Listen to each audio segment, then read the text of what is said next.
श्री 108 कुंडी सहस्त्र चंडी महायज्ञ एवं मां काली के 21 दिव्य स्वरूपों की स्थापना, अमृतमयी श्री राम कथा एवं विशाल संत समागम बरगी नगर में दिनांक 29 सितंबर 2019 से 13 अक्टूबर तक।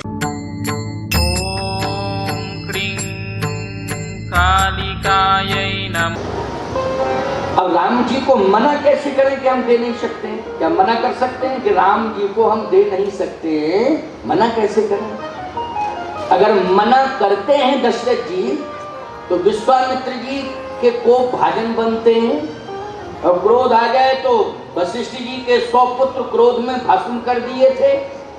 दशरथ जी सोचने लगे कहीं अगर मना कर दूं तो क्रोध में मुझे ही भस्म न कर दें, और मैं भस्म हो गया तो समझ लो मुसीबत खड़ी हो जाएगी रघुवंश में। अभी तो मैंने राम का लालन पालन छोड़ दिया सिंहासन, विश्वामित्र जी महाराज को सिंहासन पर बिठा दिया। अच्छा विचार करना, सिंहासन पर बिठाने का मतलब है सम्मान। अच्छा विश्वामित्र जी सम्मान लेने आए कि भगवान को लेने आए? पहले ये बताओ। भगवान को लेने आए। अरे सम्मान तो सिद्धाश्रम में ही मिल रहा था। सम्मान तो जब विश्वामित्र हैं, इतने प्रसिद्ध महापुरुष हैं, तो सारा संसार उनका सम्मान कर रहा है। सावधान, किसी तीर्थ में जाओ तो सम्मान लेने के लिए मत जाओ, भगवान को लेने के लिए जाओ कि मुझे भगवान मिल जाए। तीर्थ में पहुंच के सम्मान लेने की कामना नहीं रखनी चाहिए, भगवान मुझे कैसे मिले। अच्छा बोलो, ये तीर्थ बन गया है। एक तो रेवा माँ का तट तो स्वयं में तीर्थ है, और ये दिव्य सहस्त्र चंडी महायज्ञ हो रहा है और इसमें बड़े तपस्वी महात्मा पधार रहे हैं, दिव्य संतों का आगमन हो रहा है।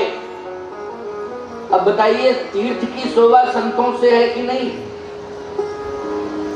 माँ रेवा जी के कारण, माँ नर्मदा जी के कारण तीर्थ है ये, लेकिन यहाँ अब संत ही संत आ गए हैं तो हमारे रेवा राम जी ने यहाँ महातीर्थ बना दिया है इसको। तीर्थ में भी तीर्थ महातीर्थ हो गया कि नहीं? अब बोलो, तुम लोग यहाँ आए हो, सम्मान लेने आए हो कि भगवान को लेने आए हो? भगवान को लेने आए हो, सम्मान नहीं, भगवान मिले। यही कामना लेके आना कि मुझे भगवान मिले। सम्मान छोड़ो, ये सम्मान के चक्कर में सब मान चला गया कि नहीं? सम्मान के चक्कर में सब मान चला गया। अब तो भगवान को प्राप्त करने की कामना रखो कि भगवान मुझे मिले। विश्वामित्र जी कहते हैं सम्मान के कारण ही भगवान हमसे दूर हो गया और मारीच स्वभाव नजदीक आ गए। बोलो, विश्वामित्र जी के पास में भगवान आए थे कि मारीच स्वभाव? जल्दी बोलो। मारीच स्वभाव, जहीं जब जोग जग मुनि करही, अति मारीच स्वभाव डरही, देखत जग निशाचर धावै, करें उपद्रव मुनि दुख पावै। तो भगवान तो दूर हो गया, लेकिन मारीच स्वभाव आ गए। ये राक्षस है मारीच स्वभाव, जो सम्मान को ज्यादा लेने के चक्कर में पड़ते हैं, उस सम्मान के कारण ही राक्षस आ जाते हैं उनके पास। और ऐसे राक्षस आ जाते हैं कि उनका सम्मान मिट्टी में मिल जाता है, और इन्हीं राक्षसों ने कुछ महात्माओं के सम्मान को मिट्टी में मिला दिया। वो किसी काम के नहीं रहे। क्यों? ना इधर के रहे ना उधर के रहे, राक्षसों के चक्कर में। उद्देश्य खत्म हो गया था, केवल भेष लिए थे। उद्देश्य जो पवित्र होता है वो उद्देश्य तो गायब हो गया, लेकिन भेष लिए बैठे थे और राक्षस आसपास बैठे रहते थे और उनकी प्रशंसा करते रहते थे, और राक्षस उनके कारण उद्देश्यहीनता आ गई उनके जीवन में। संगत ही गुण उपजे, संगत ही गुण जाए। अगर अच्छा संग करोगे तो अच्छे बनोगे, और कुसंग में फंस जाओगे तो याद रखना जो भी तुम्हारी पूंजी होगी, तप की, साधना की, प्रारब्ध की, वो सब नष्ट हो जाएगी। विश्वामित्र जी पश्चाताप कर रहे हैं, आज हमारी स्वभाव मुझे सता रहे हैं। इसका कारण यही है कि सम्मान लेकर के हम बैठे हैं, अब सम्मान खो के हमें जाना चाहिए। तो विश्वामित्र जी सम्मान का त्याग करके चले भगवान के पास। आप कहोगे इसका क्या प्रमाण है कि सम्मान त्याग के गए? तो सम्मान त्याग के गए, मैं प्रमाण की पुष्टि कर रहा हूं रामचरितमानस के द्वारा। आश्रम में जब विश्वामित्र जी हैं तो विश्वामित्र महामुनि ज्ञानी हैं, बोलो है कि नहीं? और आश्रम छोड़ करके भगवान के पास आने का विचार बनाया तो तब मुनिवर मन कीन विचारा, तो मुनिवर हो गए। और जब आश्रम छोड़ के अयोध्या पहुंच गए तो वर हट गया, मुनि रह गए। मुनि आगमन सुना जा राजा और मिलन गहुले विप्र समाजा, बोलो केवल मुनि रह गए कि नहीं? सम्मान को ताक में रख दिया, ये जितने विशेषण लगे हुए थे उन सब को हटा दिया। भगवान को प्राप्त करना है तो विशेषण हटा दो, समझ रहे हो कि नहीं? विशेष में केवल भगवान है, विशेष में केवल परमात्मा है, बाकी दुनिया सब शेष है। विशेष केवल परमात्मा, विशेष केवल परमात्मा है, बाकी दुनिया क्या है? शेष है। लेकिन तुम विशेष बन गए हो और भगवान को समझ लिया शेष। विशेष तुम बन गए हो। आप कहो महाराज ये बात कैसे कह रहे हो? हम इसलिए कह रहे हैं, बड़े बड़े महल तुमने बनवाए, लेकिन उस महलों के अंदर भगवान का मंदिर कितना छोटा रखा, बोलो जरा सा बोलो, रखा छोटा मंदिर कि नहीं? क्यों? तुम बड़े हो, भगवान छोटे हैं, है ना? यही सोच है तुम्हारी। बड़े बड़े महल अगर तुम बनवा सकते हो तो महल तभी शोभा देगा जब उस महल के अंदर भगवान का विशेष मंदिर बन जाएगा प्यारे, तो महल ही मंदिर बन जाएगा। क्या बन जाएगा? मंदिर बन जाएगा। विशेष स्थान दो भगवान को। विशेष व्यवस्था लेने की कामना यदि तुम कर रहे हो तो पहले वो विशेष व्यवस्था भगवान को अर्पित कर दो। किसे अर्पित करो? भगवान को अर्पित कर दो। जो कुछ भी है भगवान का है, हमारा कुछ नहीं। विशेष में परमात्मा है, हम तो शेष में। आज विश्वामित्र जी कहते हैं कि मैंने इतना सम्मान ले लिया कि उन सम्मान के कारण राक्षसों ने मेरे ऊपर आक्रमण कर दिया और वो राक्षस मेरे यज्ञ को सफल नहीं होने दे रहे हैं। तो विश्वामित्र अब तुझे सम्मान को ताक में रख देना चाहिए, अब तो अयोध्या पहुंचना चाहिए, क्योंकि वहां भगवान का अवतार हो गया है। विश्वामित्र जी महाराज मुनि रह गए, केवल मुनि, लेकिन सम्मान छोड़ के आए और दशरथ जी महाराज ने सीधा सिंहासन छोड़ दिया। कर दंडवत मुनि सन्मानी, कर दंडवत मुनि सन्मानी, निज आसन बैठा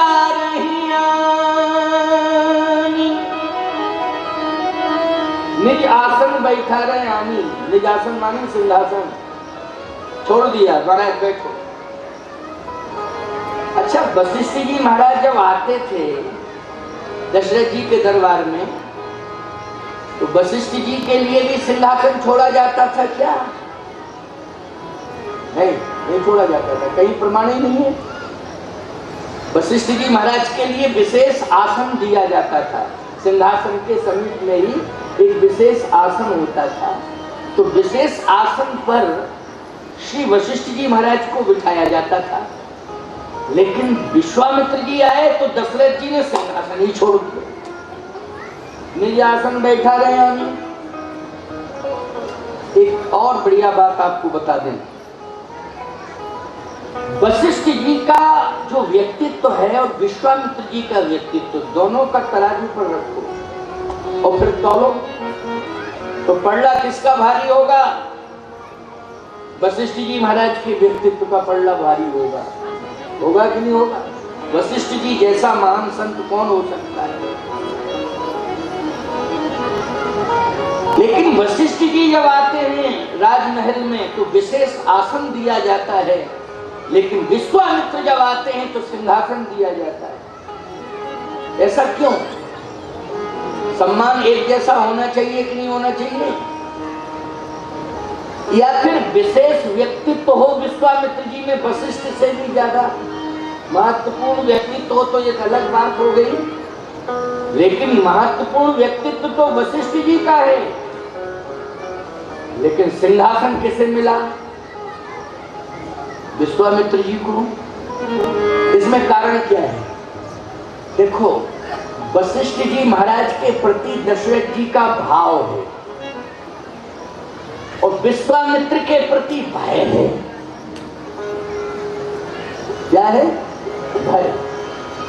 भाव किसके प्रति है? वशिष्ठ जी महाराज के प्रति। अच्छा तो बोलो, भाव से सिंहासन छोड़ा कि भय से? जल्दी बोलो। आपने स्वयं कह दिया, डिसीजन ले लिया, निर्णय। भय से छोड़ा। छोड़ा भय से कि नहीं? किसी ने दशरथ जी महाराज से कहा कि किस बात का भय आपको?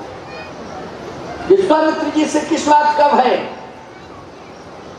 दशरथ जी महाराज ने कहा कि हमने इतिहास पढ़ा है इक्ष्वाकु वंश का, उसमें एक राजा हुए हैं सत्यव्रतधारी महाराज हरिश्चंद्र।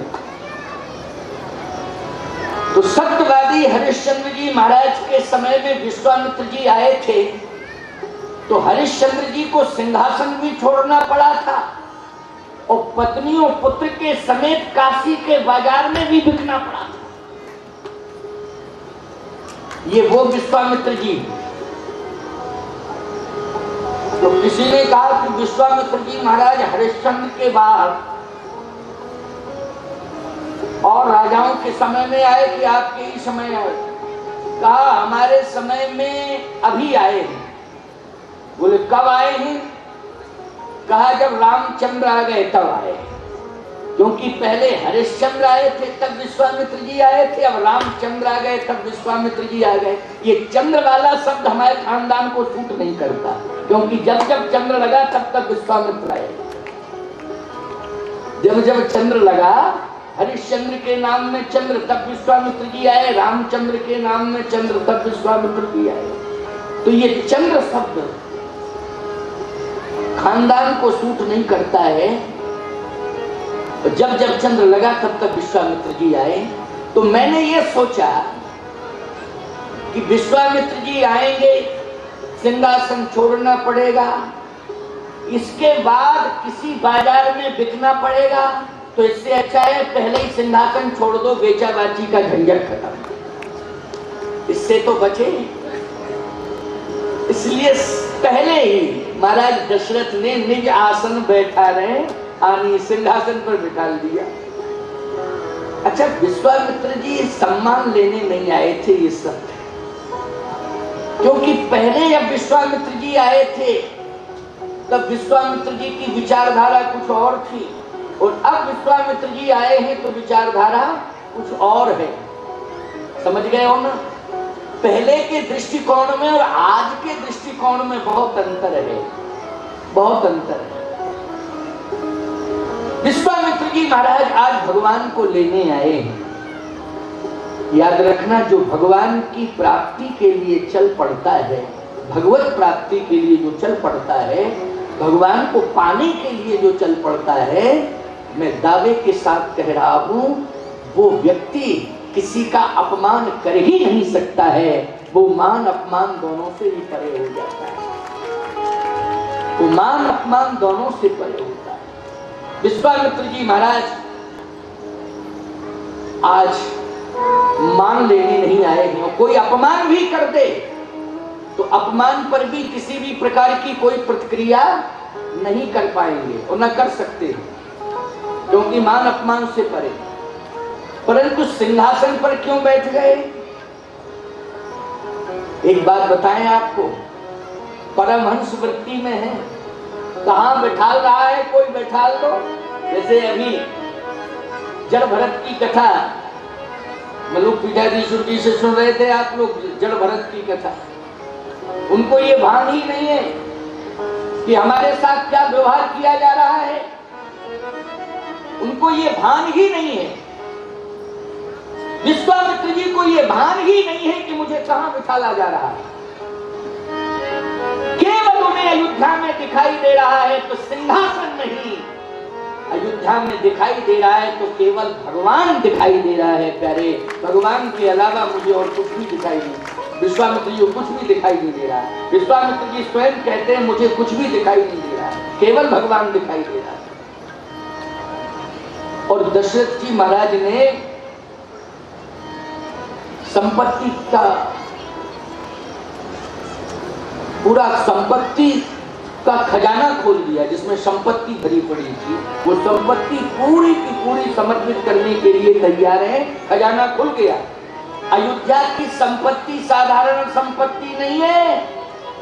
अवध राज सुरराज सिंहाही दशरथ धन लख धनक लजाही। अयोध्या की संपत्ति को देख करके देवराज इंद्र लज्जित हो जाता है, कुबेर लज्जित हो जाता है। ऐसी संपत्ति भरी पड़ी है अयोध्या के खजाने में, वो खजाना खोल दिया। विश्वामित्र जी महाराज संपत्ति को नहीं देख रहे। 56 प्रकार के व्यंजन विविध भांत भोजन करवावा, 56 प्रकार के व्यंजन रख दिए सामने। लेकिन याद रखना, व्यंजनों के प्रति भी विश्वामित्र जी का कोई आकर्षण नहीं है। ठीक है, तुलसी दल पड़ा है तो प्रसाद के रूप में ग्रहण करना है। विविध भांत भोजन करवावा, मुनिवर हरस हृदय सुख पावा। क्योंकि भगवान का भोग लग गया, तुलसी दल छोड़ दिया गया तो प्रसाद तो पाना ही है। लेकिन वो भी प्रसाद समझ करके ग्रहण किया, मुनिवर हरस हृदय सुख पावा। लेकिन व्यंजनों के प्रति कोई आकर्षण, उसके स्वाद में कोई आकर्षण नहीं। दशरथ जी ने कहा महाराज फिर कई कारण आगमन, तुम्हारा आने का कारण क्या है? आने का कारण बताओ। विश्वामित्र जी ने कहा दशरथ जी अब आपने हमारे मन की बात समझ ली। मेरे आने का कारण क्या है? आने का कारण एक ही है कि असुर समूह सतावहि मोहि। असुर समूह सतावहि मोहि, मैं याचन आयो नृप तोहि। मैं याचन आयो नृप तोहि। राक्षस हमें सता रहे हैं, हम मांगने के लिए आए हैं। अच्छा महाराज, राक्षस सता रहे हैं तो सेना की जरूरत है, जितनी चाहिए उतनी सेना ले जाओ। विश्वामित्र जी ने कहा सेना की जरूरत नहीं है, क्योंकि सेना तो हमारे पास बहुत है। क्योंकि राजा थे ना पहले, तो राजा थे तो राज्य से सेना अगर चाहते तो सेना बुलवा सकते थे कि नहीं? जितनी चाहते उतनी सेना आ जाती। सेना नहीं चाहिए तो महाराज मैं चलूं? क्या दशरथ तुम्हारी उम्र कितनी है ये बताओ? मैं 60,000 साल की। बोले जवानी में क्या कभी चिंता की? जवानी में तुमने कभी चिंता की कि यज्ञ के साथ क्या दुर्व्यवहार हो रहा है, गौ ब्राह्मण के साथ क्या दुर्व्यवहार हो रहा है, किस तरह से संतों का अपमान हो रहा है? क्या कभी तुमने चिंता की? अगर चिंता की होती तो दशरथ तुम्हारे सामने दशमुख पनप नहीं पाता। बोलो, आज दशमुख जो है आक्रमण करता चला आ रहा है। और ये दशमुख का ही तो आक्रमण है कि खरदूषण को बिठा दिया नासिक में। बोलो किसके कहने से खरदूषण बैठा था नासिक में, जल्दी बोलो। दशमुख के कहने से ही तो बैठा। मारी सुबाहु बक्सर में। बोलो ये मारी सुबाहु किससे जुड़े हुए हैं? दशमुख से जुड़े हैं ना। खरदूषण किससे जुड़ा है? दशमुख से जुड़ा हुआ है। और ये सब आक्रमण करते आ रहे थे कि नहीं? आर्यावर्त की भूमि पर इनका कब्जा हो रहा था कि नहीं? विश्वामित्र जी ने कहा महाराज दशरथ, ना तो तुम्हें चिंता हुई ना जनक को चिंता हुई। जनक को भी चिंता नहीं हुई। महाराज जनक ब्रह्म ज्ञानी हैं, उनके यहाँ ब्रह्म ज्ञान की पाठशाला लगती है, बड़े बड़े ऋषि मुनि महात्मा पहुंचते हैं, वो ब्रह्म ज्ञान में भूले हुए हैं। जनक जी ने भी कभी नहीं सोचा, दशरथ जी आपने भी कभी नहीं सोचा, लेकिन इतना मैं विश्वास के साथ कह रहा हूं कि जनक तपस्वी हैं और दशरथ तुम भी तपस्वी हो, इसलिए जनक सुकृत मूरत वैदेही और दशरथ सुकृत राम धर देही। तुम्हारे सुकृत से श्री राम का जन्म हुआ है और जनक के सुकृत से श्री जानकी जी का जन्म हुआ है। इसलिए आज सुकृतों के प्रभाव से दोनों को ये उपलब्धियां, ये फलश्रुतियां हुई हैं कि जनक जी को शक्ति के रूप में बेटी मिल गई और आपको बेटे के रूप में ब्रह्म मिल गया। मिल गया कि नहीं? ये सुकृत का प्रभाव है। तो ठीक है, सुकृत के प्रभाव से आज तुम्हें राम मिल गए हैं। वो राम ब्रह्म हैं। वो ब्रह्म राम केवल अयोध्या के चार दीवारी के अंदर रहने के लिए नहीं आए हैं। वो ब्रह्म राम सोने के सिंहासन पर बैठने के लिए नहीं आए हैं। वो ब्रह्म राम तो असुर मार ठापे सुरन राखे निज सुख से जग विस्तार है विसद जस राम जन्म कर भेद। परित्राणाय साधूनां विनाशाय च दुष्कृतां धर्म संस्थापनार्थाय संभवामि युगे युगे। धर्म की स्थापना के लिए उनका अवतरण हुआ है, इसलिए उनको महलों में रखने की जरूरत नहीं है। खजाना बंद करो, मुझे खजाने की जरूरत नहीं है, मुझे तो केवल राम की जरूरत है। और बोलो संतों का खजाना कौन है?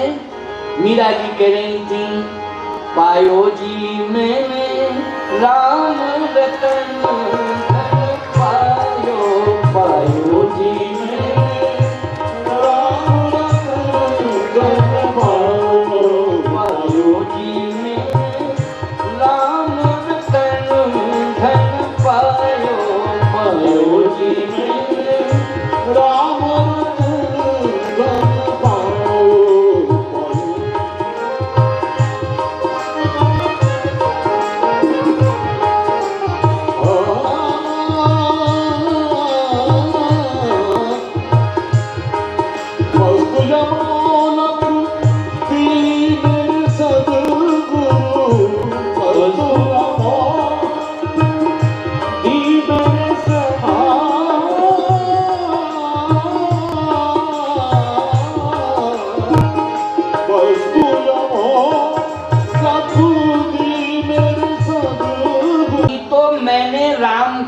लालन पालन किया, मात्र 15 वर्ष की अवस्था है रामभद्रजू की। क्यों भैया? हर माँ बाप चाहता है कि हम बेटे का विवाह देखें। क्यों? जल्दी बोलो, तुम लोग चाहते हो ना कि बेटे का विवाह अपनी आंख से देखें, घर में बहू आ जाए। सास कहती है घर में बहू आ जाए, इसीलिए इस उद्देश्य के साथ वो अपने सपने संजोए रहती है कि घर में बहू आ जाए और बहू के हाथ की रोटियां हम खावें, बहू हमारी सेवा करे। पिता चाहता है कि बहू के हाथ की रोटियां मुझे मिलें और पुत्र हमारी सेवा करे। बोलो यही परिकल्पना में खोया रहता है परिवार की? नहीं, माँ बाप की यही परिकल्पना है। लेकिन सावधानी से सुनना मेरी बात, कान खोल करके। आज विडंबना इस बात की है कि बहू के सपने में तुम खोई हुई हो। बहू आएगी, बहू आएगी, और बहू आ भी जाती है और तुमने 5 तोले की जंजीर सोने की सालों साल से खरीद के रखी। क्यों? कहे बहू आएगी तो मुझे दिखाई के नेग में सोने की जंजीर पहनाओ। और पहली बार जब बहू का मुंह देखा तो सोने की जंजीर पहनाई। और जब दोबारा में बहू आई तो फूटी आंख नहीं देखी। क्यों? इतनी घृणा क्यों हो जाती है? मुझे ऐसा लगता है कि सास की बहू के प्रति इसलिए घृणा हो जाती है कि बिना कर्तव्य के बहू अधिकार लेना चाहती है सास से। बिना कर्तव्य के बहू सास से अधिकार लेना चाहती है, इसलिए वो घृणा की पात्र बन जाती है। लेकिन बहुओं से आज मैं एक बात कह देना चाहता हूं कि बहुओं, अधिकार की मांग कभी मत करना, केवल तुम कर्तव्य करती रहना। कर्तव्य से अपने आप तुम्हें अधिकार मिल जाएगा, अधिकार मांगने की जरूरत ही नहीं पड़ेगी। कर्तव्य से अपने आप अधिकार मिल जाएगा। कर्तव्य परायणता तुम्हारे जीवन में होनी चाहिए। चाहे श्री राम जी हो, चाहे श्री किशोरी जी हो, निज ग्रह सब परिचर्या करही, रामचंद्र आयुष अनुसरही।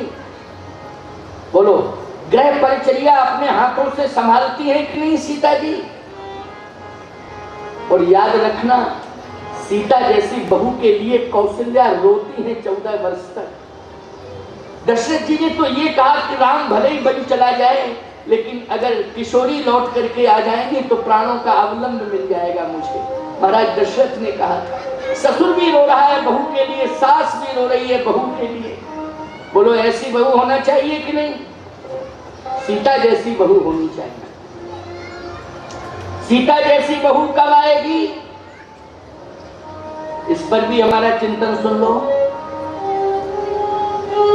सीता जैसी बहू कब मिलेगी, किस कंडीशन में?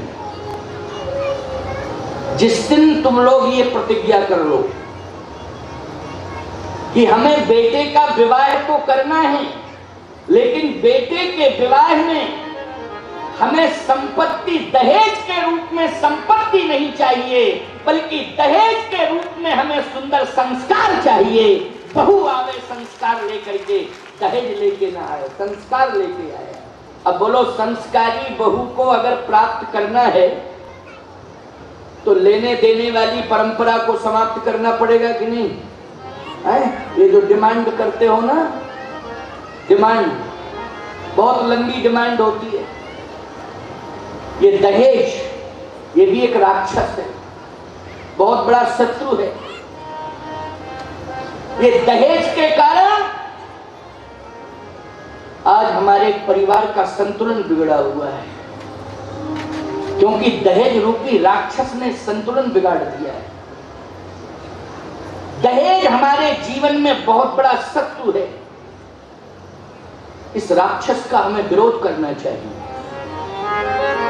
आप कहो महाराज जी, दहेज की परंपरा तो है, दाएज दियो बहु भात। महाराज जनक ने भी दिया था। अरे प्यारे, जनक जी ने दिया था, लेकिन दशरथ जी ने मांगा नहीं था। तुम्हारे पास सामर्थ्य है, अपने आप सब कुछ दे दो, कोई मना कर रहा है क्या? लेकिन तुम शर्त रखो कि हमें टीवी चाहिए, कूलर चाहिए, फ्रिज चाहिए, पंखा चाहिए, डबल बेड चाहिए, सोफा सेट चाहिए, राजदूत चाहिए। तो जब राजई दूत चाहिए तो बहू जमदूत मिलेगी कि नहीं मिलेगी?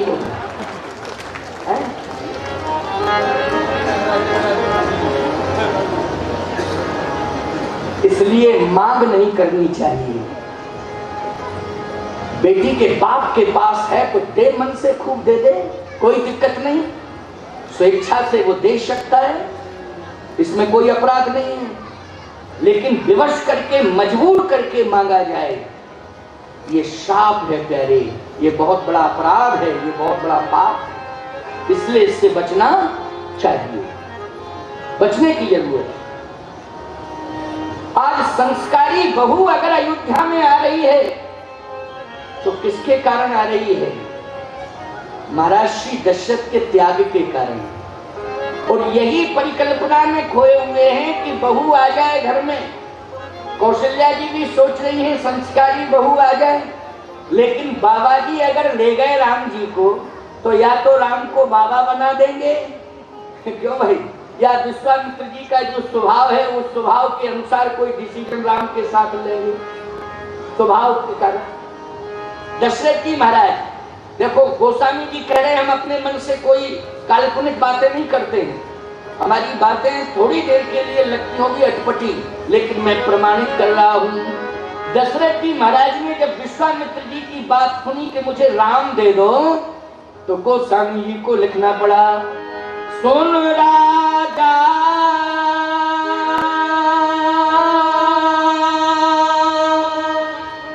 अति प्रिय बानी और हृदय कंप मुख दुति कुमलाए।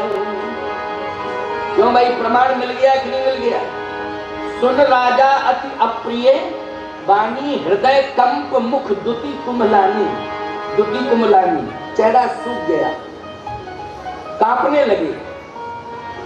इसका मतलब है कि विश्वामित्र जी के हाथ में राम जी को नहीं देना चाहते, कि विश्वामित्र के हाथ में हम राम को सौंपते ना, भय, कांप रहे। अब बचे कैसे, मना कैसे करें? आखिर ये तो बताओ मना कैसे करें? अब सुन लो ध्यान से, बहुत बढ़िया बात है। राजा के पास 4 प्रकार की नीतियां होती हैं, साम दाम और दंड विभेदा, नृप और वशत नाथ का भेदा। साम दाम दंड और भेद, ये 4 नीतियां हैं। और याद रखना, ये नीतियां पुरुषार्थ से नहीं मिलती हैं, ये नीतियां मिलती हैं भगवान की कृपा से। कृपा से, और भगवान की कृपा कब होती है? जब सत्कर्म होता है। जब सत्कर्म होता है तो भगवान की कृपा होती है। आज जिनके जीवन में राजयोग है, याद रखना, उन्होंने निश्चित रूप से कोई सत्कर्म किया है। उस सत्कर्म के प्रभाव से परमात्मा ने उन्हें कृपा दे दी अपनी, और ऐसी कृपा दी, ऐसी कृपा दी कि जन्म के साथ ही उसके हाथ में 4 नीतियां आ गई, साम दाम दंड भेद, राजयोग बन गया। इसका मतलब है हाथ में 4 नीतियां आने का मतलब है राजयोग। हाथ में क्या, हाथ की रेखा में कौन सा योग आ गया? राजयोग। और राजयोग होता है, कभी कभी लोग ऐसी कंडीशन में प्राइम मिनिस्टर बन जाते हैं, राष्ट्रपति बन जाते हैं। बोलो, अब कौन जानता था जिस समय डॉक्टर कलाम को राष्ट्रपति बनाया गया था, इसके पहले वैज्ञानिक के रूप में थे डॉक्टर कलाम जी, बोलो थे। लेकिन वाजपेयी जी ने डिसीजन लिया और ठीक 2 दिन पहले ही कंफर्म हुआ कि राष्ट्रपति कलाम साहब को बनाया जा रहा है। बोलो, इसका मतलब है हाथ में क्या था? राजयोग था। अच्छा बोलो भाई, वर्तमान में जो राष्ट्रपति हैं भारत के, महामहिम श्री रामनाथ कोविंद, यही नाम है ना महामहिम जी का, रामनाथ कोविंद। क्यों राजीव लोचन था, थोड़ा बता दिया करो हमको, रामनाथ कोविंद। हाँ हाँ, कभी कभी हम भूल जाते हैं, तो थोड़ा सा मुझे बताया करो। हाँ, तुम लोग भी बोल दिया करो, क्या दिक्कत की बात है। हाँ, रामनाथ कोविंद, महामहिम रामनाथ कोविंद राज्यपाल थे, बिहार के राज्यपाल थे। इसके पहले उत्तर प्रदेश की सीमा में कानपुर महानगर है, और कानपुर महानगर के पास में एक झींझक छोटा सा कस्बा है। झींझक के पास में एक 10 किलोमीटर पर गांव है। झींझक में 15 साल कथा कहने गया, 15 साल मेरी कथा हुई झींझक में। इनके गांव के पास में झींझक तहसील है, वहां मेरी 15 वर्ष कथा हुई। साहब रामनाथ कोविंद जी, महामहिम जी, हमारी बात अगर आस्था भजन चैनल के माध्यम से सुन रहे होंगे या कोई सुना दे, तो मैं स्पष्ट रूप से बोल रहा हूं, विधानसभा और लोकसभा का टिकट भी नहीं मिल रहा था इनको। विधानसभा और लोकसभा का टिकट नहीं मिल रहा था, बहुत परेशान हुए। एक बार राज्यसभा से सम्मानित किए गए, लेकिन प्यारे राजयोग इतना बड़ा था कि लोकसभा सदस्य की बात छोड़ो, प्रधानमंत्री की बात छोड़ो, डायरेक्ट महामहिम राष्ट्रपति बन गए। ये है राजयोग। ये क्या है? राजयोग है। इसको राजयोग कहते हैं। शाम दाम और दंड विभेदा, नृपुर वसत नाथ कह वेदा।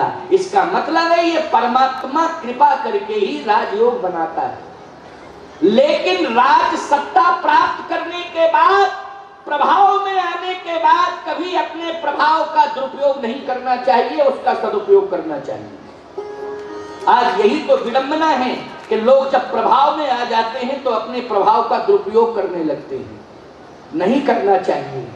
परमात्मा के अनुग्रह को हमेशा स्वीकार करना चाहिए, और यदि उन्हें कोई पद प्रतिष्ठा मिली है तो उसे परमात्मा का प्रसाद समझ करके ग्रहण करना चाहिए कि ये प्रभु का प्रसाद मुझे मिला है। और बोलो, प्रसाद प्रसन्नता का पर्याय है। प्रसादस्तु प्रसन्नता।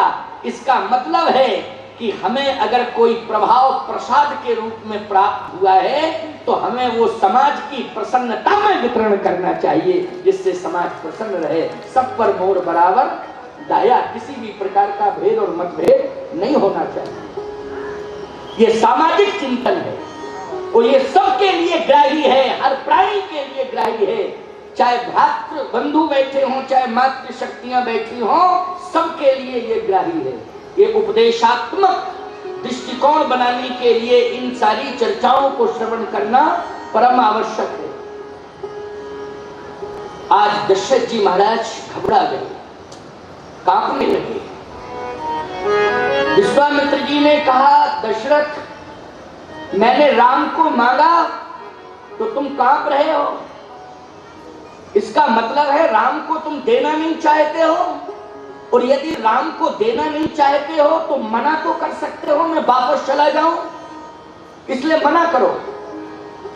लेकिन एक बात का ध्यान रखना, ये रघुवंश की चौखट है, ये इक्ष्वाक वंश की चौखट है, ये सूर्यवंश की चौखट पे मैं आया हूं, जिस वंश की परंपरा है मंगल नहै न जिनके नाही, ते नरवर थोड़े जगमाही। मांगने वाले कभी मना सुन के नहीं गए, और उसी वंश में तुम पैदा हुए हो और आज राजा बने बैठे हो। लेकिन इस वंश की परंपरा है मंगल नहै न जिनके नाही, और ते नरवर थोड़े जग माही। मांगने वाले कभी मना सुन के नहीं गए। क्या आज तुम वंश परंपरा के विपरीत व्यवहार करोगे संतों के साथ? और यदि ऐसा ही है तो मना कर दो, मैं अभी चला जाऊं।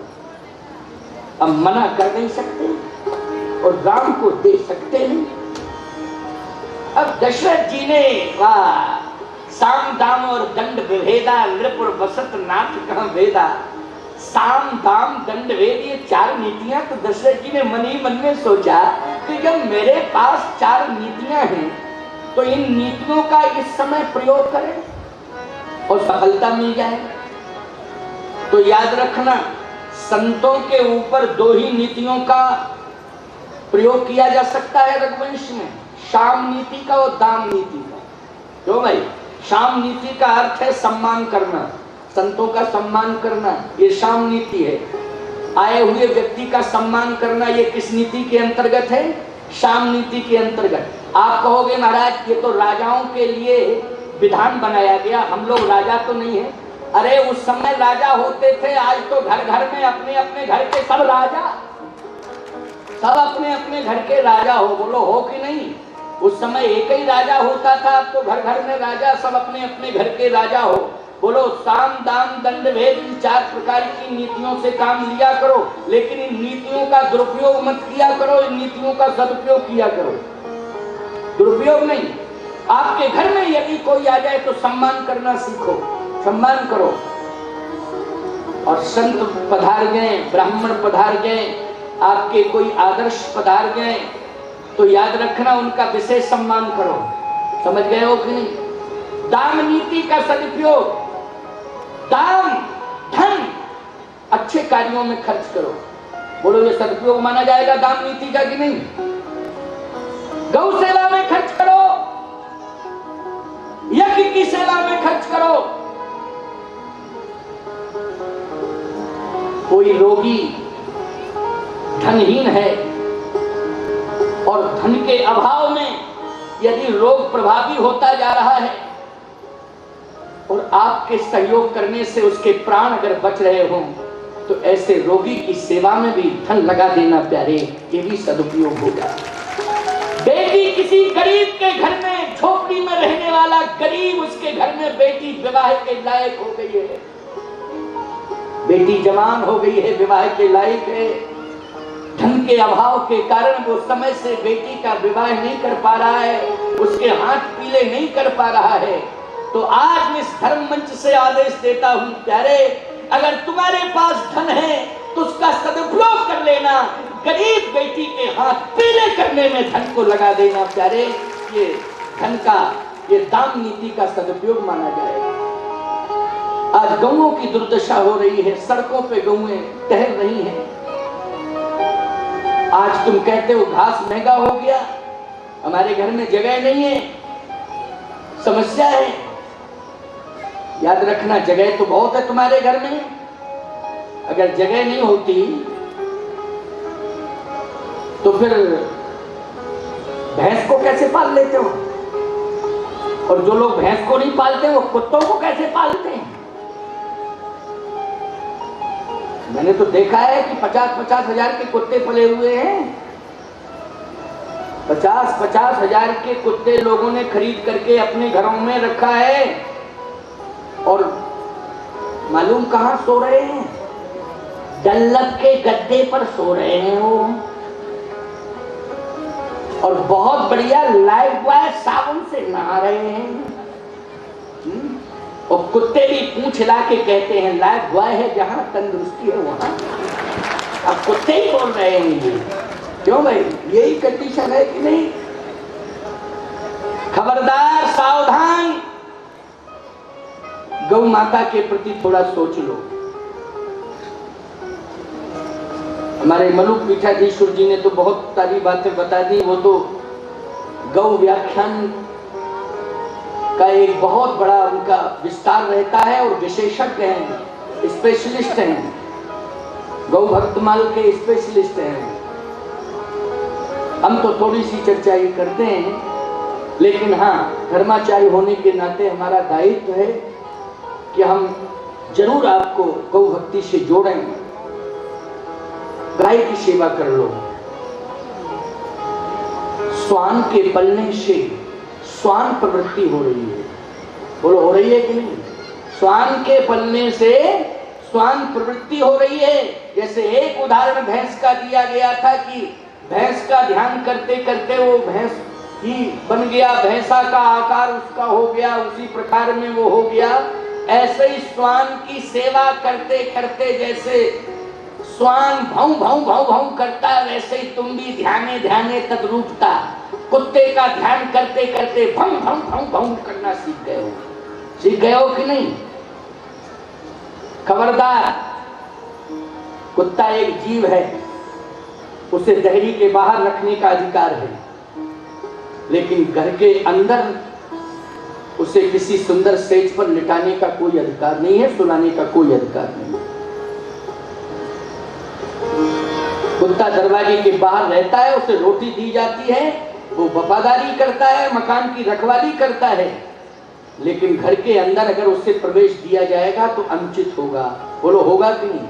और गौ माता सड़कों पर नहीं घूमनी चाहिए। गौ माता को तो जैसे मंदिर में भगवान को स्थापित किया जाता है, वैसे ही अपने भवन में गौ माता को स्थान दिया जाता है।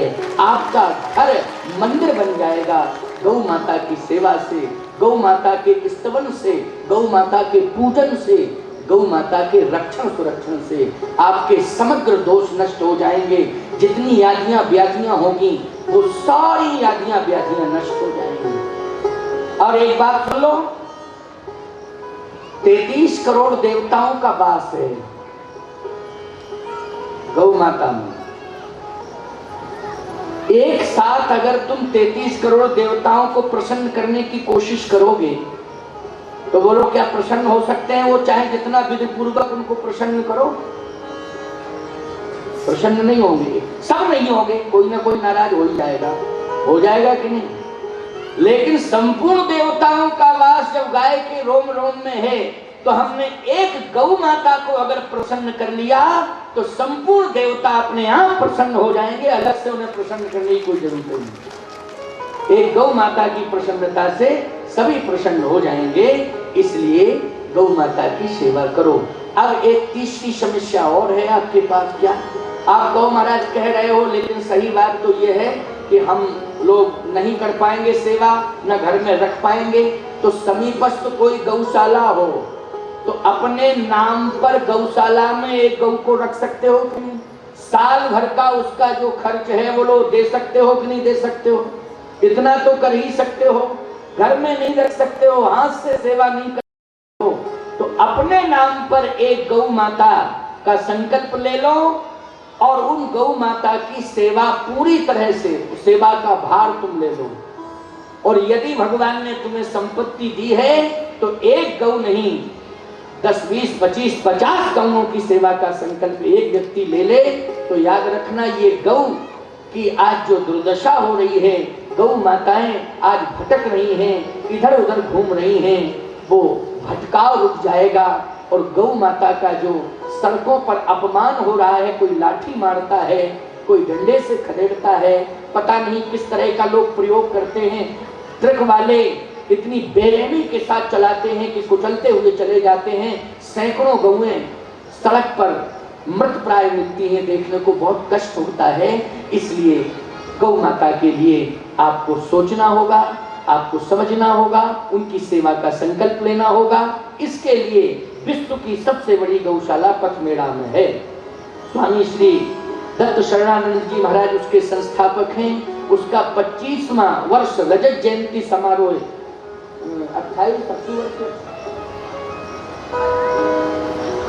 28 अक्टूबर से 5 नवंबर तक राजस्थान की भूमि जनपद जालौर ही है ना, जनपद जालौर राजस्थान के अंतर्गत, राजस्थान राज्य के अंतर्गत जनपद जालौर है। उस जालौर में पथमेड़ा एक ग्राम है, वो पथमेड़ा गौधाम बन गया है। विश्व की सबसे बड़ी गौशाला है, जहां लगभग 1 लाख से भी अधिक गौ माताएं निवास कर रही हैं। ये विश्व की सबसे बड़ी गौशाला है। और स्वामी श्री रविंद्रानंद जी ने मुझे निमंत्रण दिया है, स्वामी जी ने निमंत्रण आज मुझे दिया है और बड़े बड़े संतों के पास निमंत्रण पहुंचा है। तो मैंने अभी आश्वासन दिया है कि नहीं, विश्व की सबसे बड़ी गौशाला है। मैं निश्चित रूप से भगवान कामतानाथ जी से प्रार्थना करूंगा कि वो न किसी रूप में हमको वहां जरूर पहुंचावे, वहां मेरी उपस्थिति हो। और उस महा महोत्सव में बड़े बड़े संत, बड़े बड़े तपस्वी विद्वान सब पधार रहे हैं। आप सभी भक्तों को भी आमंत्रण अभी इस मंच से सामूहिक रूप से मिला है। आप सब 28 अक्टूबर से 5 नवंबर तक होने वाले ये गौ शक्ति पीठ के स्थापना दिवस पर एवं गौ माता के सेवार्थ आप सब पथमेड़ा जरूर पहुंचे। आप सबके लिए आमंत्रण है, निमंत्रण है।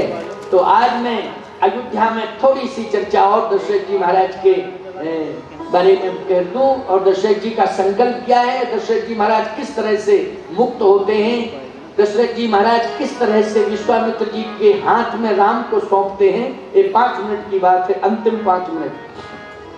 दशरथ जी सोच रहे हैं मैं दूं ना राम को, लेकिन राम नहीं देंगे तो वो वंश की परंपरा है कि मांगने वाले कभी मना सुन के नहीं गए, तो ये दोष लग जाएगा। अब क्या किया जाए? तो कहा साम दाम, साम नीति और दाम नीति।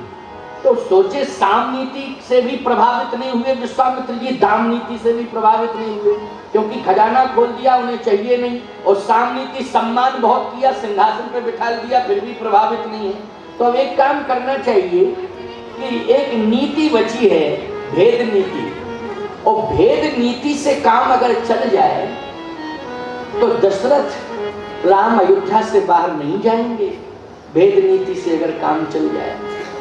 भेद नीति संतों के साथ भेद नहीं करना चाहिए।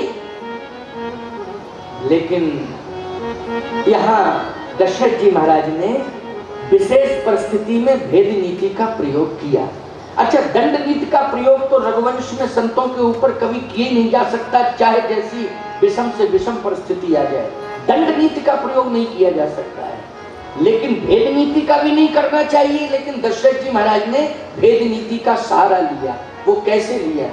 कहा महाराज राम जी को हम दे सकते हैं, मना नहीं करेंगे, लेकिन राम हमारे हों तो हम राम को दें। जब राम मेरे हैं ही नहीं तो मैं कैसे राम को दूं? देखो ये भेद नीति।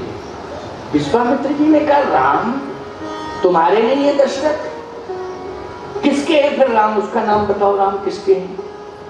कहे महाराज सत्य बोल रहा हूं, राम जी तो वशिष्ठ जी महाराज के हैं, धरोहर के रूप में मेरे पास है राम।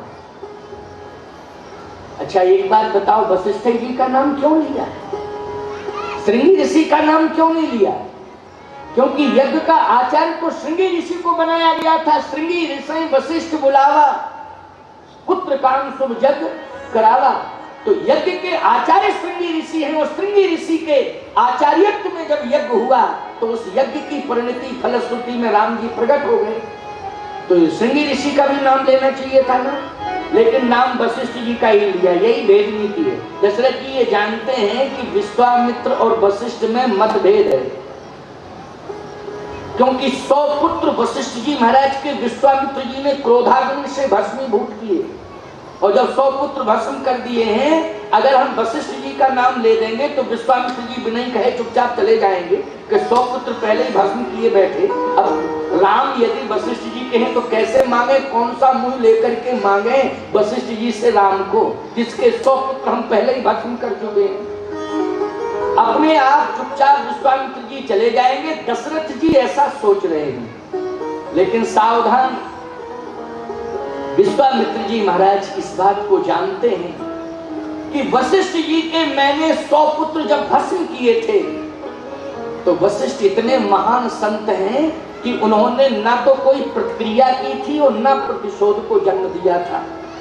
अगर वशिष्ठ जी महाराज प्रतिशोध को जन्म देते और प्रतिक्रिया करते तो प्रतिक्रिया इतनी भयावह होती कि जैसे क्रोधाग्नि में 100 पुत्र विश्वामित्र ने वशिष्ठ के भस्म किए, और वशिष्ठ जी महाराज क्रोधाग्नि से अगर विश्वामित्र को देख देते तो विश्वामित्र भस्म हो जाते कि नहीं हो जाते? इतने तपस्वी महात्मा है, विश्वामित्र भस्म हो जाते। लेकिन शांत रहे, किसी भी प्रकार की कोई विरोधात्मक प्रतिक्रिया नहीं की। इससे सिद्ध है कि वशिष्ठ जी के स्वभाव से परिचित हो गए हैं विश्वामित्र। हम भले ही मतभेद मानते हो, लेकिन वशिष्ठ मतभेद नहीं मानते हैं, मुझे पूरा विश्वास है। और ये पहले मुझसे हो गई, भूल हो गई, लेकिन अब उस भूल को हम दोहराएंगे नहीं, ऐसा नहीं। निश्चित रूप से वशिष्ठ उदार मनः संत हैं। अगर यज्ञ की रक्षा के लिए राम को मांगेंगे तो देने से मना नहीं करेंगे, मुझे विश्वास है। और विश्वामित्र जी ने कह दिया अगर वशिष्ठ जी के राम हैं तो बुलाओ वशिष्ठ जी महाराज को, बुलाइए वशिष्ठ जी महाराज को। अब दशरथ जी महाराज सोचने लगे, आमने सामने दोनों महात्मा आए और कहीं बात बिगड़ी तो सारा दोष मेरे माथे आएगा, लेकिन बुलाना तो पड़ेगा। और जैसे ही वशिष्ठ जी महाराज को बुलाया प्यारे, और वशिष्ठ जी ने विश्वामित्र जी महाराज को बैठा देखा, और वशिष्ठ के आने पर विश्वामित्र जी भी स्वागत में खड़े हो गए। वशिष्ठ जी विश्वामित्र जी की ओर दौड़े और वशिष्ठ जी ने विश्वामित्र जी की भुजाएं पकड़ी और हृदय से लगा लिया। जब वशिष्ठ और विश्वामित्र का मिलन हो रहा था, दशरथ जी माथा पकड़ के रो रहे थे, राम कन्फर्म है, अब चले गए, अब राम रुकने वाले नहीं है अयोध्या में। अब तो क्लियर लाइन हो गई कि राम जी जाएंगे ही जाएंगे, अब राम जी रुकने वाले नहीं है। तो प्यारे विचारणीय बिंदु यह है कि भगवान राम संतों के राम हैं। किसके राम हैं? संतों के राम हैं। उसमें केवल एक संत के राम नहीं है, जितने भी संत हैं संपूर्ण संतों के राम हैं। इसलिए आज वशिष्ठ जी ने कह दिया विश्वामित्र जी महाराज से कि महाराज आप उदास मत होइए, राम तो संतों के राम हैं, और यदि राम की आवश्यकता आपको है तो मना कौन कर सकता है। क्या दशरथ ने किया? वशिष्ठ जी ने दशरथ जी को समझाया, तब वशिष्ठ बहुविधि समझावा, नृप संदेह नाश कह पावा। जो संदेह था, भ्रम था, उपदेश के माध्यम से वशिष्ठ ने वशिष्ठ जी महाराज के उपदेश ने दशरथ जी के भ्रम को दूर किया। और जब दशरथ जी का भ्रम दूर हो जाता है तो उसी समय विश्वामित्र जी के हाथ में महाराज दशरथ ने राम और लक्ष्मण को सौंप दिया। और जैसे ही राम और लक्ष्मण को आज विश्वामित्र जी महाराज प्राप्त करते हैं तो गोस्वामी जी को लिखना पड़ा, श्याम गौर सुंदर दो भाई, श्याम गौर सुंदर दो भाई, विश्वामित्र महानिधि पाई,